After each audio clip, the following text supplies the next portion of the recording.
My name is Doug Shepherd. I'm the MTW team leader in Lviv, Ukraine. I've been serving in Ukraine since 1994.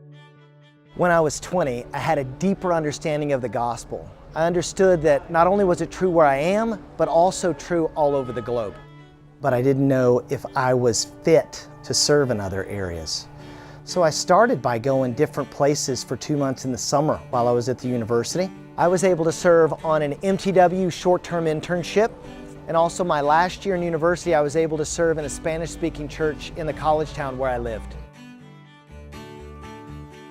I knew I wanted to serve abroad, but did I have enough experience? And the short-term trips allowed me to test my gifts so I could do on a smaller scale what I wanted to do abroad. And I knew there was a great need for missionaries, and so I called MTW. I said, I'm young, I'm single, I know a little bit of Spanish, and they said, how about Ukraine? And so I said, yeah, sure, let me find it on a map, and we're good. Because I didn't know where Ukraine was. The day that I went to MTW to be interviewed, I missed the one video clip that they had of Odessa, Ukraine. Now this was back in the 90s. You couldn't go on and Google it. So the only thing I had in my mind was a Soviet prison type of thing for my understanding of Ukraine. So throughout that year of preparation to go, I went from excitement to doubt to fear and panic. Oh, what have I done? One of the things that was helpful is while I was having doubts or I was having confidence and going between those two ditches, in the middle of the road, there was some confirmation that God was already preparing the way. He would send people at the right time. He would provide support for me. It was just enough to get me down the road further.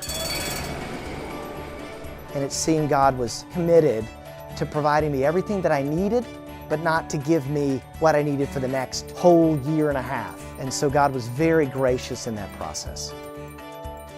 How did I know I was supposed to go to Ukraine? Well, looking back, it's obvious, but at the time it was very confusing. And there was no way I could be certain, but I could look around and my community was telling me it made sense. My gifts were being confirmed. Internally I had a desire, but also there was an opportunity.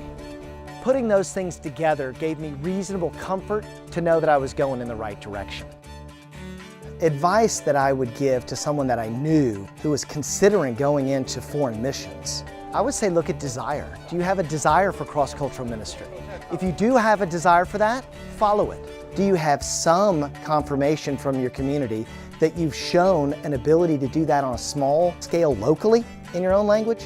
That could be something that you can see God using abroad. 3, is there an opportunity? And then I would say take it, move on it, and see what happens. You've got one life, there's only one you, go for it. The worst thing that can happen through this process is God teaches you that He wants you to be in a different place. So as I look back over the last 20 years, what comes into focus is that God is committed to transform me, to make me like Christ. He's engaging me in His mission to do that. It was a very dynamic process. I didn't always know what was going to happen, but I think that's true to life. Whether you're in local mission or whether you're in foreign, God is continuing to move us forward to transform us, and in transforming us, He uses us in His mission.